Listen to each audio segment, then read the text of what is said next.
അവരൊക്കെ സന്ദർശിക്കുന്നുണ്ട്. അപ്പം അതിൻ്റെ ഭാഗമായിട്ട് ഞങ്ങളുടെ ഹെഡ് മാസ്റ്ററാണ് രാമേശ്വര മാഷ് ഇതാ നിൽക്കുന്നു.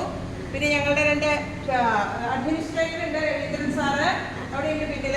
പിന്നെ 2 PTA വൈസ് പ്രസിഡന്റും MPTA പ്രസിഡന്റും ഉണ്ട്, അവർ 2 പേരുണ്ട്.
വാക്കുകൾ പോരാ നന്ദി ചൊല്ലി തീർക്കുവാനും ജീവിതം പോരാ കഷ്ടപ്പാട് കാലങ്ങളിൽ ലക്ഷിക്കുന്ന സ്നേഹമുത്തം എത്ര സുതിച്ചാലും മതി വരുമോ ദൈവ ആരുടെ കാശാണ്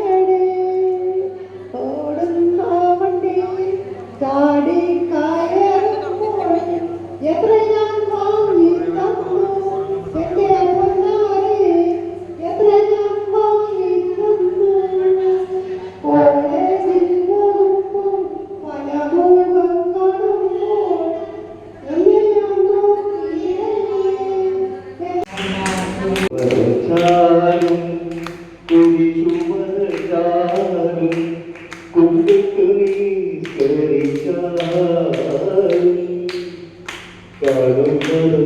നമസ്കാരം.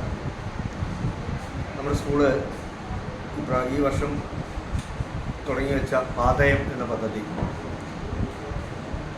കുട്ടികളുടെ പഠനത്തോടൊപ്പം തന്നെ അവരുടെ സ്വഭാവ രൂപീകരണത്തിൽ കൂടി നല്ലൊരു പങ്ക് വഹിക്കുന്ന ഒന്നായത് കൊണ്ട് വളരെ വളരെ നന്നായിട്ട് മുന്നോട്ട് പോകുന്നുണ്ട്. അപ്പോൾ ഇത്തരത്തിലുള്ള ഉദ്യമങ്ങളിൽ പങ്കാളിയാവാൻ എനിക്കും അത്യാവശ്യം നല്ലൊരു താല്പര്യമുള്ളത് കൊണ്ട് തന്നെയാണ് ഇവരുടെ കൂടെ ഒരു വൃദ്ധാശ്രമത്തിലും അതുപോലെ തന്നെ മാനസികമായി ബുദ്ധിമുട്ടുകൾ അനുഭവിക്കുന്ന ആൾക്കാരുടെ ഒരു ആശ്രമമായ ആകാശപ്പുറവിലും പോകാനുള്ള അവസരം ലഭിക്കുകയുണ്ടായി. അതെല്ലാം കാണുമ്പോൾ കുട്ടികളുടെ മനസ്സിൽ ഒരു മാറ്റങ്ങൾ ഉണ്ടാവുക എന്നുള്ളതാണ് നമ്മളും ആഗ്രഹിച്ചത്.